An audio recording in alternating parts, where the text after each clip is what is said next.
3 war story ವಿಶೇಷ ಕಾರ್ಯಕ್ರಮಕ್ಕೆ ಸ್ವಾಗತ. ನಾನು ದಿಲೀಪ್. ವೀಕ್ಷಕರೇ, 3 ವಾರ್ ಸ್ಟೋರಿ ಅಂದ್ರೇನು? 3 ದೇಶಗಳ ಮಧ್ಯದ ಯುದ್ಧ ಇದು. ಅಮೆರಿಕ, ಇಸ್ರೇಲ್ ಮತ್ತು ಇರಾನ್ ದೇಶಗಳ ನಡುವಣ ಯುದ್ಧ. ಆದರೆ ಈ ಯುದ್ಧದಲ್ಲಿ ಇವತ್ತು ಮಹತ್ವದ ತಿರುವನ್ನು ಸಿಕ್ಕಿದೆ. ಏನಂದರೆ, ಅಮೆರಿಕ ಯುದ್ಧದಿಂದ ಟರ್ನ್ ನಡೆಯೋ ಮಾತಾಡ್ತಿದೆ. ಹಾಗಾದರೆ ಇಸ್ರೇಲ್ ಏನು ಮಾಡುತ್ತೆ? ಇನ್ನು ಎರಡೂ ದೇಶಗಳ ದಾಳಿಯನ್ನು ಎದುರಿಸ್ತಾ ಇರೋ ಇರಾನ್ ಏನು ಮಾಡುತ್ತೆ? ಅಮೆರಿಕದ ನಿಲುವೇನು ಅನ್ನೋದು.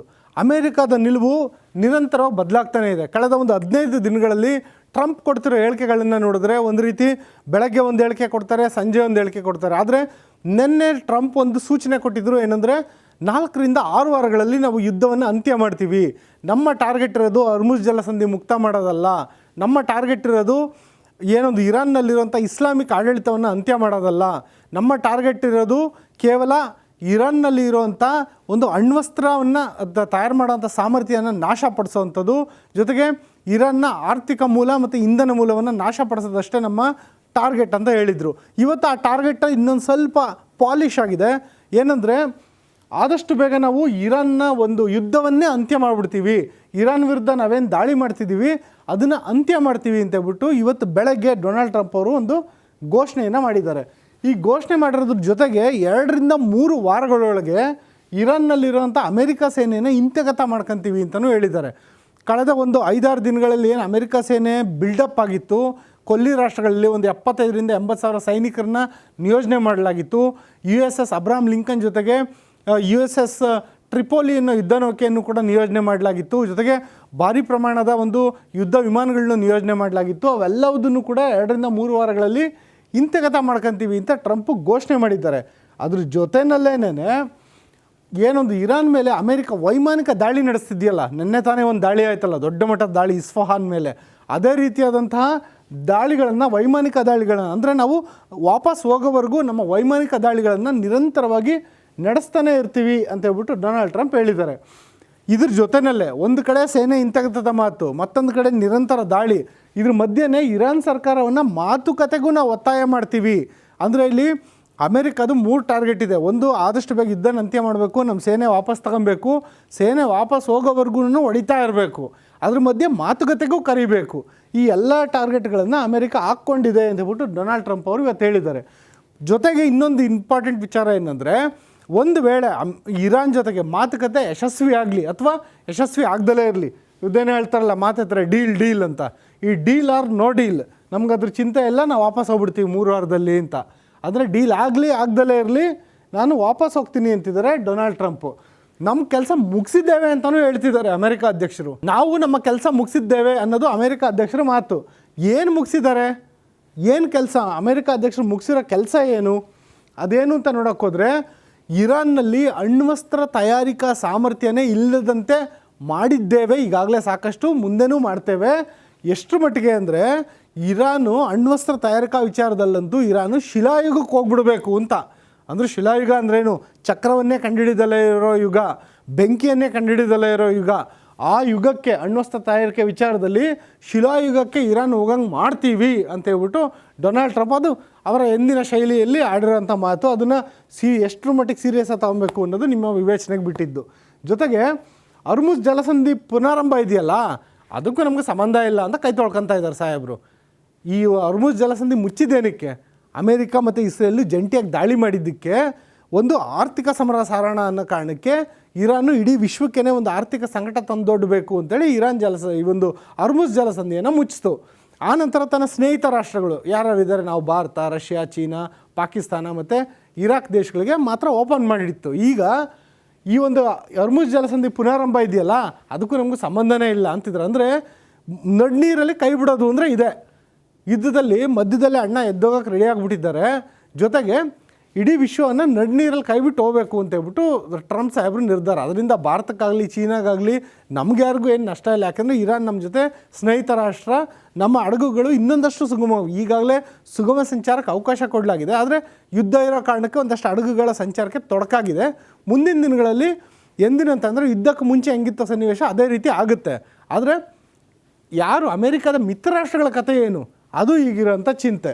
ಆ ಚಿಂತೆಗೆ ಏನು ಮಾಡಬೇಕು ಅಂತ ಕೇಳಿದ್ರೆ, ನಿಮ್ಮ ತೈಲಕ್ಕೆ ನೀವೇ ಹೊಣೆ, ನೀವೇ ಹೋರಾಟ ಮಾಡಿ ಅಂತ ಹೇಳ್ಬಿಟ್ಟು ಯುರೋಪ್ ಮತ್ತು ಏಷ್ಯಾ ರಾಷ್ಟ್ರಗಳಿಗೆ ಸಲಹೆ ಕೊಟ್ಟಿದ್ದಾರಂತೆ ಟ್ರಂಪ್ ಸಾಹೇಬರು.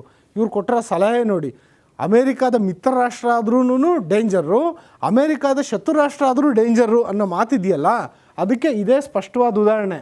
ಇದೇ ಒಂದು ಅಮೇರಿಕಾದ ಮಿತ್ರ ರಾಷ್ಟ್ರ ಯಾವುದು ಯುರೋಪ್ ಮತ್ತು ಏಷ್ಯಾದಲ್ಲೂ ಕೂಡ ಜಪಾನ್ ಸೇರಿದಂತೆ ಹಲವು ರಾಷ್ಟ್ರಗಳು ಅಮೇರಿಕಾದ ಮಿತ್ರ ದೇಶಗಳು. ಅವ್ರಿಗೆಲ್ಲರಿಗೂ ಇವಾಗ ಇರಾನ್ ಏನಾದರೂ ಅರ್ಮುಜ್ ಜಲಸಂಧಿನಲ್ಲಿ ಒಂದು ಟೋಲ್ ವಿಧಿಸೋಕ್ಕೆ ಶುರು ಮಾಡಿದ್ರೆ ಅಮೇರಿಕಾ ಸಪೋರ್ಟಿಗೆ ಬರಲ್ವಂತೆ. ನಿಮ್ಮ ಕತೆ ನೀವು ನೋಡ್ಕೊಳ್ಳಿ, ನಿಮ್ಮದು ನೀವು ಕ್ಲೀನ್ ಮಾಡ್ಕೊಳ್ಳಿ ಅಂತ ಹೇಳ್ಬಿಟ್ಟಿದ್ದಾರೆ. ಆದರೆ ಕ್ಲೀನ್ ಮಾಡ್ಕೊಳೋದೇನೋ ನಾವು ಮಾಡ್ಕೊತೀವಿ, ಗಲೀಜು ಮಾಡಿದ್ಯಾರು ಅಂತ ಕೇಳಿದ್ರೆ ಅದಕ್ಕೂ ನಮಗೂ ಸಂಬಂಧ ಇಲ್ಲ. ಆ ಥರ ಹೇಳ್ತಿದ್ದಾರೆ ಟ್ರಂಪ್ ಸಾಹೇಬರು.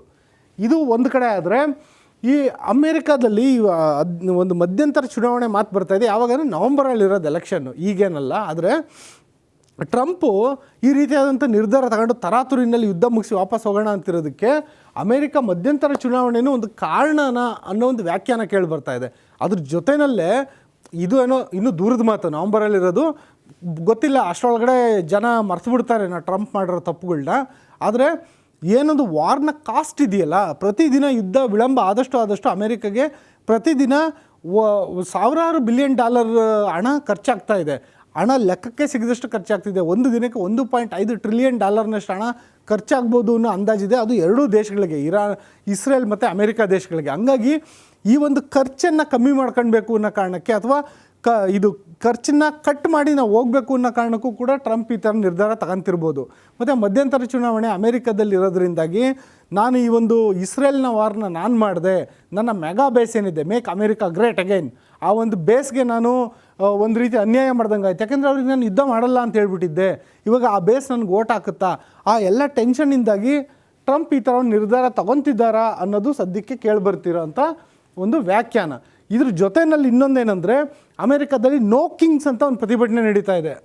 ಅಮೇರಿಕಾದ ಮಿನ್ನಿಸೋಟಾ ರಾಜ್ಯ ಇರ್ಬೋದು, ಜೊತೆಗೆ ಅಮೇರಿಕಾದ ಪ್ರಮುಖ ನಗರಗಳು ಯಾವುದಾವುದು ವಾಷಿಂಗ್ಟನ್ ಇರ್ಬೋದು, ನ್ಯೂಯಾರ್ಕ್ ಇರ್ಬೋದು, ಎಲ್ಲ ಮಹಾನಗರಗಳಲ್ಲೂ ದೊಡ್ಡ ದೊಡ್ಡ ಪ್ರತಿಭಟನೆ ನಡೀತಾ ಇದೆ. ನೋ ಕಿಂಗ್ಸ್ ಅಂತ ಪ್ರತಿಭಟನೆ ನಡೀತಾ ಇದೆ. ನೋ ವಾರ್ ನೋ ಕಿಂಗ್ಸ್ ಅಂತೇಳಿ. ಅಂದರೆ ನೀನು ರಾಜನ ರೀತಿ ಯುದ್ಧ ಘೋಷಣೆ ಮಾಡಿದ್ಯಾ ಟ್ರಂಪ್ ಅಣ್ಣ, ನಿನಗೆ ಯಾರು ಹೇಳಿದ್ದು, ನಿನ್ಗೆ ಯಾರು ಪರ್ಮಿಷನ್ ಕೊಟ್ಟಿದ್ದು ಅಂತ ಹೇಳ್ಬಿಟ್ಟು ಜನ ಟ್ರಂಪ್ ವಿರುದ್ಧ ಆಕ್ರೋಶ ವ್ಯಕ್ತಪಡಿಸ್ತಿದ್ದಾರೆ. ಜೊತೆಗೆ ತೈಲ, ಅನಿಲ ಮತ್ತು ಅಗತ್ಯ ವಸ್ತುಗಳ ದರ ದುಬಾರಿಯಾಗಿದೆ. ಪೆಟ್ರೋಲಿಯಮ್ ತೈಲ ದುಬಾರಿ ಆಗೋದಕ್ಕೆ ಅರ್ಮುಜ್ ಜಲಸಂಧಿ ಬಂದಾಗಿರೋದು, ಜೊತೆಗೆ LPG ರೇಟ್ ಜಾಸ್ತಿ ಆಗಿರೋದಕ್ಕೂ ಅದೇ ಕಾರಣ. ಇನ್ನು ಅಗತ್ಯ ವಸ್ತುಗಳ ದರ ಏರಿಕೆಗೂ ಕೂಡ ಒಂದು ರೀತಿ ಸಪ್ಲೈ ಚೈನ್ ಕಟ್ಟಾಗಿರೋದು ಇರ್ಬೋದು. ಜೊತೆಗೆ ಏನೊಂದು ಟ್ಯಾರಿಫ್ಗಳ ಹೊಡೆತ ಏನಿದೆ, ಆ ಕಾರಣದಿಂದನೂ ಅಮೇರಿಕಾದಲ್ಲಿ ಎಲ್ಲ ಅಗತ್ಯ ವಸ್ತುಗಳ ದರ ಏರಿಕೆಯಾಗಿ ನಿರುದ್ಯೋಗ ತಾಂಡವಾಡ್ತಿರೋ ಹಿನ್ನೆಲೆಯಲ್ಲಿ ಈ ಪ್ರತಿಭಟನೆಗಳು ನಡೀತಿರೋ ಕಾರಣದಿಂದಾಗಿ ಈ ಟೈಮಲ್ಲಿ ನನಗೆ ಯುದ್ಧ ಬೇಕಾ ಅನ್ನೋ ನಿರ್ಧಾರಕ್ಕೆ ಅಮೇರಿಕಾ ಬಂದಿರ್ಬೋದು ಅನ್ನೋ ವ್ಯಾಖ್ಯಾನ ಕೇಳಿಬರ್ತಿದೆ. ಇದ್ರ ಜೊತೆನೇ ಈ ಒಂದು ಟ್ರಂಪ್ ಏನೊಂದು ಘೋಷಣೆ ಮಾಡಿಬಿಟ್ರಲ್ಲ ಇವತ್ತು ಬೆಳಗ್ಗೆ, ಘೋಷಣೆ ಮಾಡಿದ ತಕ್ಷಣ, ಅಂದರೆ ನಮ್ಮ ಭಾರತೀಯ ಷೇರು ಮಾರುಕಟ್ಟೆ ಆರಂಭ ಆಗೋದಕ್ಕೆ ಮೊದಲು ಟ್ರಂಪ್ ಘೋಷಣೆ ಮಾಡಿದ್ದು ಬೆಳಗ್ಗೆ 7 ಗಂಟೆ ಸುಮಾರಿಗೆ ಈ ಒಂದು ಟ್ರಂಪ್ ಅವರ ಘೋಷಣೆ ಹೊರಬಿದ್ದ ತಕ್ಷಣ ತೈಲ ಬೆಲೆಯಲ್ಲಿ ಒಂದು ಸ್ವಲ್ಪ ಚೇತರಿಕೆ ಕಂಡು ಬಂದಿದೆ. ಆದರೆ ಎಲ್ಲದಕ್ಕಿಂತ ಹೆಚ್ಚಾಗಿ ಭಾರತದ ಷೇರು ಮಾರುಕಟ್ಟೆ ಇದೆಯಲ್ಲ, ಸುಮಾರು 1,500ಕ್ಕೂ ಹೆಚ್ಚು ಪಾಯಿಂಟ್ ಏರಿಕೆ ಕಂಡು ಬಂದಿದೆ. ನಿಫ್ಟಿನಲ್ಲೂ 500 ಪಾಯಿಂಟಷ್ಟು ಏರಿಕೆ ಕಂಡು ಬಂದಿದೆ. ಅಂದರೆ ಯುದ್ಧ ನಿಲ್ಲಿಸ್ತೀನಿ ಅಂತ ಹೇಳ್ಬಿಟ್ಟು ಒಬ್ಬ ವ್ಯಕ್ತಿ ಹೇಳ್ತಿದ್ದಾನೆ ಅಂದರೆ, ಯುದ್ಧ ಮಾಡ್ತೀನಿ ಅಂತ ಹೇಳಿದಾಗ ಹೆಂಗೆ ಬಿದ್ದಿತ್ತೋ, ಯುದ್ಧ ನಿಲ್ಲಿಸ್ತೀನಿ ಅಂತ ಹೇಳಿದ ತಕ್ಷಣ ಏರಿಕೆ ಕಂಡು ಬರ್ತಾ ಇದೆ. ಗೊತ್ತಿಲ್ಲ, ನಾಳೆ ಡೊನಾಲ್ಡ್ ಟ್ರಂಪ್ ಅವರು ನಾಳೆ ಬೆಳಗ್ಗೆ, ಅಂದರೆ ಭಾರತೀಯ ಕಾಲಮಾನದಲ್ಲಿ ಗುರುವಾರ ಬೆಳಗ್ಗೆ 6:30ಕ್ಕೆ ಟ್ರಂಪ್ ಅವರು ಅಮೇರಿಕ ಉದ್ದೇಶಿಸಿ ಮಾತಾಡ್ತಾರಂತೆ. ಆ ಸಂದರ್ಭದಲ್ಲಿ ಇದೇ ರೀತಿ ನಾನು ಯುದ್ಧನ ಸಂಪೂರ್ಣವಾಗಿ ನಿಲ್ಲಿಸ್ತೀನಿ ಅಂತ ಏನೋ ಘೋಷಣೆ ಮಾಡಿದ್ರೆ ನಾಳೆ ಕೂಡ ಶೇರ್ ಮಾರುಕಟ್ಟೆಯಲ್ಲಿ ಏರಿಕೆ ಕಂಡು ಬರುತ್ತೆ. ಒಂದು ವೇಳೆ ಇವತ್ತೇನೋ ಯುದ್ಧ ನಿಲ್ಲಿಸ್ತೀವಿ ಅಂತ ಹೇಳ್ಬಿಟ್ಟು ಟ್ರಂಪ್ ನಾಳೆ ಮತ್ತೆ ದಾಳಿ ಮಾಡ್ತೀನಿ ಅಂತ ಹೇಳಿದ್ರೆ ಗೊತ್ತಿಲ್ಲ. ಈ ಮನುಷ್ಯ ಅನ್ಪ್ರೆಡಿಕ್ಟಬಲ್. ಈತ ಏನಾದರೂ ಆ ರೀತಿ ಮಾತಾಡಿದ್ರೆ ನಾಳೆ ಮತ್ತೆ ಶೇರ್ ಮಾರುಕಟ್ಟೆ ಬೀಳೋದಂತೂ ಗ್ಯಾರಂಟಿ. ಅದರ ಸದ್ಯದ ಮಟ್ಟಿಗೆ ಏರಿಕೆ ಕಂಡು ಬಂದಿದೆ. ಜೊತೆಯಲ್ಲೇ ಟ್ರಂಪ್ ನಾಳೆ ಏನು ಭಾಷಣ ಮಾಡ್ತಾರೆ ನಾಳೆ ಬೆಳಗ್ಗೆ, ಅದ್ರ ಬಗ್ಗೆ ಭಾರಿ ಕುತೂಹಲ ಕೂಡ ಮೂಡಿದೆ. ಏನಾಗುತ್ತೆ ಅಂತ ಗೊತ್ತಿಲ್ಲ. ಮತ್ತು ಒಂದು ಈ ಇರಾನ್ನಲ್ಲಿ ಮಿಲಿಟರಿ ಕಾರ್ಯಾಚರಣೆ ಅಂತ್ಯ ಅಂತ ಹೇಳಿರೋ ಒಂದು ಕಾರಣ ಇದೆಯಲ್ಲ, ಈ ಕಾರಣವನ್ನೇ ಇಟ್ಕೊಂಡು ನೋಡೋದಾದರೆ ಈ ಯುದ್ಧದ ಸ್ವರೂಪ ಏನು ಮುಂದಿನ ದಿನಗಳಲ್ಲಿ ಅಂತ ಗಮನಿಸಕ್ಕೆ ಹೋದರೆ, ಟ್ರಂಪ್ ಏನೋ ಹೇಳ್ಬಿಟ್ಟಿದ್ದಾರೆ ಅಮೇರಿಕಾ ಯುದ್ಧ ನಿಲ್ಲಿಸ್ತೀವಿ ನಾವು ಅಂತ. ಆದರೆ ಟ್ರಂಪ್ ಅವರು ಈ ಒಂದು ಮಾತು ಹೇಳ್ತಿದ್ದಾರಲ್ಲ, ಯುದ್ಧ ನಿಲ್ಲಿಸ್ತೀನಿ ಅಂತ ಮಾತು, ಆ ಮಾತನ್ನ ಇಸ್ರೇಲ್ ಅಂತೂ ಒಪ್ಪಕ್ಕೆ ರೆಡಿ ಇಲ್ಲ. ಇರಾನ್ದಂತೂ ಪ್ಲ್ಯಾನೇ ಬೇರೆ ಇದೆ.